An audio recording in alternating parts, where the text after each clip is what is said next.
माझं नाव शारदा जरांगे. मी यांची मुलीची शेजारी आहे.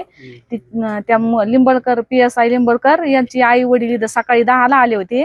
10 वाजल्यापासून 4 वाजता बसत होते. मुलगी द्या म्हणत होते.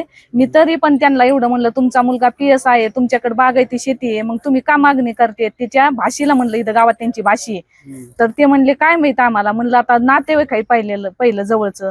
मग त्यांनी पिक्चर पाहायला चल म्हणला, चॉकलेट गेम करायचं, महिन्याचं काय असतं ते बर्थडे, ते काय न काय केलं म्हणलं. पुन्हा बायको सारखं मला बोलत नाही. बायको सारखं मुलगी अगोदर का बोलन याला?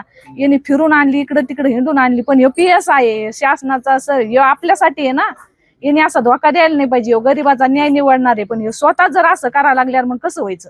यांनी त्या मुलीच्या आई वडिलांनी काम केलंय. गरीब आहेत ते बी, असे काय बागायती शेत नाही, काही नाही. आमची मातुरी खडकावर जमीन आहे. पुन्हा म्हणतो जरांगे पाटलाचं गाव आहे म्हणून हे धमकी देत. आम्ही जरांगे पाटलाचं गाव आहे म्हणून आम्ही धमकी देत नाहीत. आमच्या मुलीला बदनाम केलं. आमच्या मुलीची न्यूज छापिली. या मुली सारण संघ 3 महिने बोलला आणि मग नंतर यांनी गेम केला. हे गेम करायला नव्हता पाहिजे. यांनी भरपाई करायला पाहिजे खर्चाची. त्यांनी घरात साऱ्या वस्तू आणल्यात. मंडपवाल्याला वस्तू कामं येतात, पण मंडपवाल्याला पैसे दिलेले कामं येणार आहेत का? स्वयंपाकवाल्याला पैसे दिलेले, घोड्यावाल्याला, त्यांनी त्यांची तारीख व्हायला गेली. ते पण गरीबच असते दाद्यावली. त्यांनी यांच्याकडून जास्त पैसे घेतले. पुन्हा मग मागणी फक्त यांनी खर्च झालेला भरून द्यावा. आणि अशी न्यूज असं काही त्यांनी केल्यामुळे आम्हाला करायच्या टाइमाला आम्ही आजपूत केलं नाही. याला 1 महिना होऊन गेलाय. हे असं आम्ही छापील नव्हतं. आम्ही अगोदर काय म्हणलो होतं, त्याला याची बातमी पेपरला द्या. पण हे म्हणले नको, तो PSI आहे, आम्ही याची बदनामी नाही केली. पण हे जर आमची बदनामी करायला लागल्या, मग आता आम्ही त्याच्यामुळे न्यूजला दिलं. आम्हाला द्यायचं पण नव्हतं. माझं नाव शारदा जरांगे.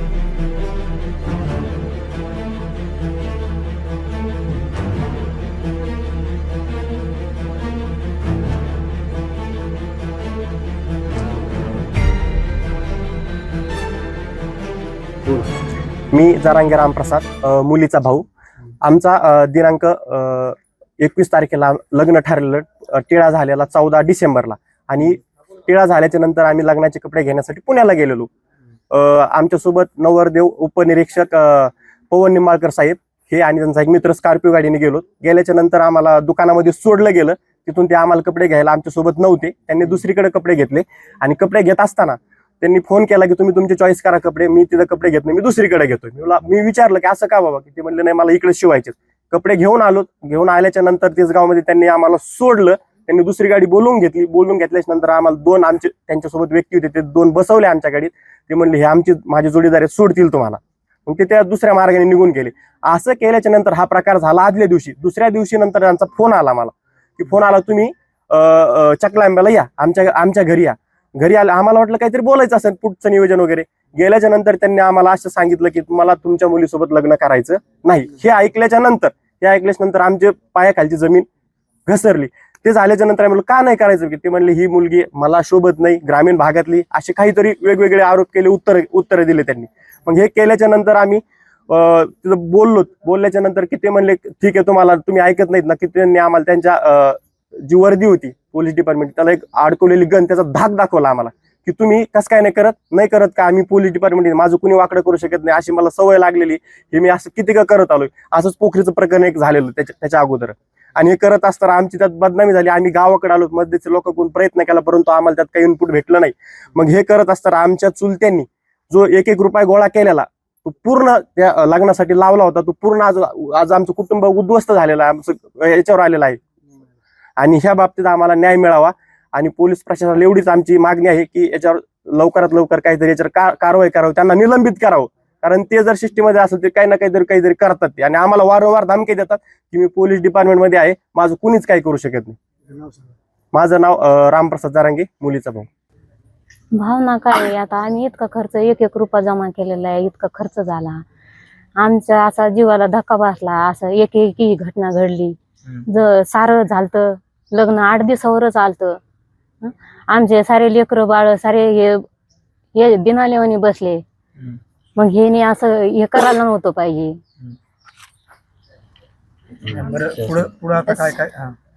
शासनाने याला सजा दिली पाहिजे, काहीतरी केलं पाहिजे. आमचा खर्च द्यावा ह्याने. हा पोलीस ह्याने असं करायला नव्हतं पाहिजे. पोलीस लोकच असे करायला लागले, आम्ही काय करायचं गरीब लोकांनी. तुमची मागणी काय? मागणी काही नाही, तिने आमची इच्छा म्हणजे एवढे पैसे देऊन टाकाव आमचे. आणि 1-1 रुपया जमा केलेला 25 लाख रुपये जमा केले. ते खर्च झाला आमचा, सगळा खर्च पूर्ण केला आम्ही. पण त्यांनी आमची मागणी द्यावा आणि त्याला न्याय मिळवून द्यावा.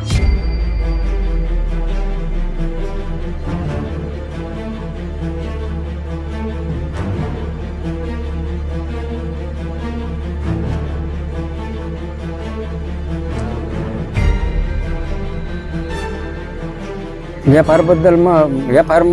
बद्दल म्हणणं आमचं असं आहे की आमच्या मुलीची ज्यांनी आबरू घातलेली आणि शासनाकडे आमची एकच मागणी, आमच्या मुलीला शासनाने न्याय मिळवून द्यावा. ही झालेला खर्च त्यांनी आमचा परत द्यावा. कारण आम्ही शेतकरी माणसं आहेत, आमची लहान लहान मुलं, लेकरं बाळ, बायका, पोरं उन्हातानात कष्ट करून आम्ही कस तरी 1-1 रुपया गोळा करून यांच्या लग्नापुरती तडजोड केलेली होती. पण यांनी जसं जसं लग्न जवळ येईल तसं तसं काहीतरी बायपास काढून वेगळीच दिशा आम्हाला दाखवायला सुरू केली. आमची मुलगी आणि पुतण्या हे पुण्याला जायचे म्हणले. त्यांनी हट्ट असा धरला की मला पुण्यालाच कपडे घ्यायचे. तर मी म्हणलं जा बा.